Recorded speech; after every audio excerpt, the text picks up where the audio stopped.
उमर भट्ट साहब, मैं तो तुम्हें भट्ट समझता था, लेकिन तुम कुम्हार निकले। तुमने एक मुकदमा दर्ज करवाने के लिए 3-3 दिन पुलिस स्टेशन के चक्कर लगाए, जाके तरले मिन्नत समाजत की किसी ना किसी तरीके से रजब भट्ट और इसके दोस्तों पर मुकदमा दर्ज कर लिया जाए। तुम बड़ी बड़ी गाड़ियों का एक काफिला लेकर जाते थे पुलिस स्टेशन और जाकर एसएचओ से तरले मिन्नत समाजत करते थे कि अभी जाकर रजब भट्ट के घर में रेड करे। ये वो तमाम अल्फाज मारूफ यूट्यूबर रजब भट्ट के हैं जो उसने अपने ऊपर मुकदमा दर्ज होने के बाद, अपने दोस्तों के ऊपर मुकदमा दर्ज होने के बाद टिकटॉक पर लाइव आकर सारी दास्तान बताई कि उमर भट्ट ने इस पर मुकदमा क्यों दर्ज करवाया। बताया कि उमर भट्ट ने जो चीजें एफआईआर में लिखी हैं वो सब बिल्कुल झूठी हैं। अव्वल तो जब उमर भट्ट के घर रजब भट्ट और रजब भट्ट के दोस्त गए थे तो उमर भट्ट ने कहा कि ये मेरे घर के बाहर नहीं आए। अब जो उमर भट्ट ने एफआईआर दर्ज करवाई है उस एफआईआर में लिखा है कि रजब भट्ट और इसके दोस्त मेरे घर के बाहर आए, इनके पास असला था, इन्होंने आके मुझे धमकियां दी हैं, जान से मारने की धमकियां दी हैं,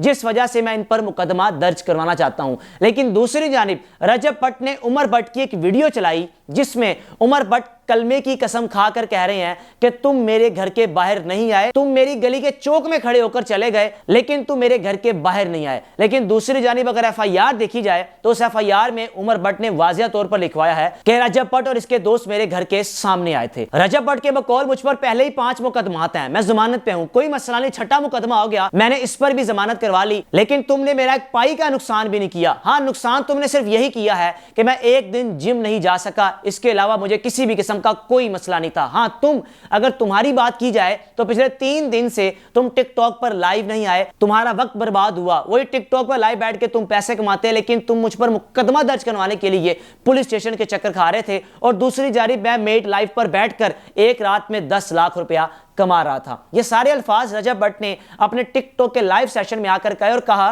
कि मैं तो तुम्हें भट्ट समझता था, लेकिन तुमने बच्चों वाली हरकत की कि जब किसी बच्चे को मार पड़ती थी वो घर जाकर अपनी वालिदा को शिकायत लगाता था, तुमने भी वही काम किया। पहले कहा कि मैं एफआईआर दर्ज नहीं करवाऊंगा, मैं कोई सुलह नहीं करूंगा, अगर तुम भट्टी होगे सुलह करोगे, भट्ट होगे तो कभी सुलह नहीं करोगे, लेकिन तुमने फिर भी मुझ पर मुकदमा दर्ज करवा दिया। रजब भट्ट के बकौल के तुम तमाम उन लोगों के पास गए जो मेरे जानने वाले हैं, मेरी जान पहचान वाले हैं। लाहौर में 3-4 एक मारूफ डेरे हैं, उनके पास जाकर तुमने उनकी हमदर्दियां साथ लेने की कोशिश की कि किसी ना किसी तरीके से मेरा पलड़ा भारी हो जाए और मैं रजब भट्ट और इसके दोस्तों पर मुकदमा दर्ज करवा सकूं। रजब भट्ट के बकौल मैंने तो जमानत करवा ली, लेकिन तुमने अपनी औकात बता दी कि किस तरह अदालत या कानून के पीछे छुपकर सुलह करने की कोशिश कर रहे हो। दूसरी जानिब रजब भट्ट ने यह भी कहा कि ये लोगों को पैगाम दे रहा है कि किसी ना किसी तरीके से हमारी सुलह भी करवा दें, लेकिन अब सुलह सफाई होनी बनती नहीं है। रजब भट्ट ने कहा कि उमर भट्ट मेरे घर आया, मैंने घर बिठाकर इसको खाना खिलाया, मैंने फैमिली में इसको इंट्रोड्यूस करवाया, लेकिन इसने मेरी ही पीठ में छुरा गोंपा। मसला इसका मान डोगर के साथ था, लेकिन गालियां मेरी मां को दे दी या मेरी बहन को दे दी। कोई भी गैरतमंद मर्द अगर किसी के साथ उसका झगड़ा हो जाए तो उसके घर की औरतों को निशाना नहीं बनाता, मर तक रहता है, लेकिन तुमने मेरी घर की औरतों को निशाना बनाया। रजब भट्ट ने कहा कि उमर भट्ट का भाई अली भट्ट और एक टिकटॉकर मुनीब भट्ट 3 दिन चक्कर लगाते रहे सुंदर पुलिस स्टेशन के और फिर जाकर यह मुकदमा दर्ज करवाने में कामयाब हुए। रजब भट्ट के बकौल मुझ पर मुकदमा दर्ज नहीं होना था, लेकिन वो इस तरह हुआ कि एक तो मुझे कॉल नहीं आई, मुझे अननोन नंबर से कॉल नहीं आ सकती, मैंने अपने फोन में एक ऐसी प्राइवेसी लगाई हुई है।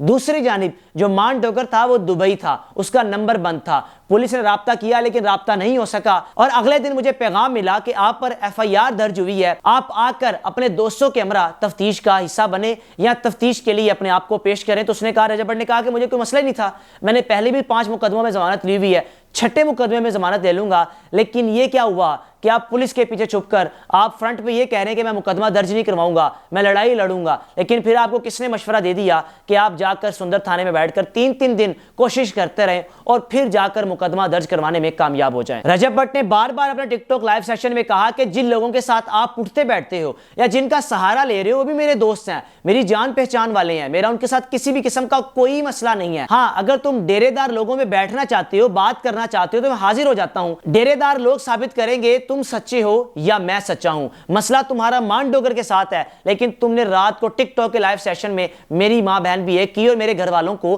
गालियां दी। तुम बर्दाश्त नहीं कर रहे। तुम 5 साल पहले भी किसी किस्म के कोई मशहूर नहीं थे, आज अगर मेरी शोहरत है, लोग मुझे जानते हैं, पहचानते हैं, तुमसे ये भी बर्दाश्त नहीं हो रहा। मेरे घर के बाहर 40-50 लोग हर वक्त खड़े रहते हैं और तुम लोगों से यह चीज बर्दाश्त ही नहीं हो रही कि रजब भट्ट एक व्लॉग डालता है और रोजाना की बुनियाद पर 30 से 40 लाख व्यूज हासिल कर लेता है। यहां तक कि इतने मुकदमात होने के बावजूद भी, इतना इसको घेरा हुआ है मुकदमों ने, उसके बाद भी ये अपनी नॉर्मल लाइफ में जिंदगी गुजार रहा है। अब आप फैसला करें कि रजब भट्ट ठीक है या फिर उमर भट्ट। यह गुफ्तगू मैंने आपके सामने रखी है, इस सारे अल्फाज रजब भट्ट ने अपने टिकटॉक लाइव सेशन में कहे उमर भट्ट के हवाले से। अभी तक उमर भट्ट की जानिब से एफआईआर दर्ज करवाने के बाद किसी भी किस्म का कोई मौकफ सामने नहीं आया। अपने मेजबान को इजाजत दीजिए। अल्लाह हाफिज।